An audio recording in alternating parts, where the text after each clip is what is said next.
just the last 10 or so slides, max. Humanitarian UAV Network, or uaviators.org.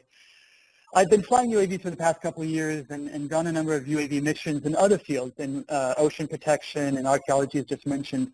But it wasn't until I was in the Philippines after Typhoon Haiyan last year that I realized that now was the time to launch a community of practice around the use of UAVs, because a number of these UAV projects were not talking to each other, which is not, we can do better. I mean, not talking to each other means that there are potentially some concerns around safety and security. If you have multiple UAVs flying in the same area and you don't know about it, that can create some concerns.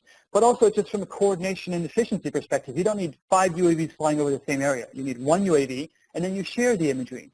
And like I said, most UAV projects were not sharing imagery with local communities or local government, and that's a problem. So I realized that this was a time to launch the Humanitarian UAV Network.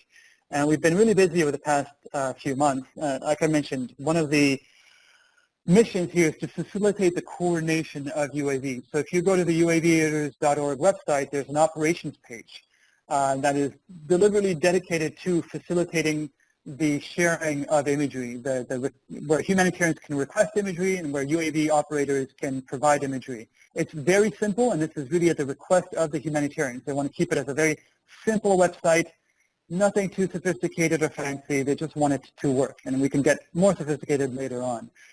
Much to my surprise and honestly my shock, when I launched the Humanitarian UAV Network, I realized there had been no code of conduct anywhere that has been developed for the use of UAVs in humanitarian settings. And so we decided to create our own, which is also available through the Humanitarian UAV Network. It's deliberately in a Google Doc, in an editable, open Google Doc format, because it has to be a community-driven process. And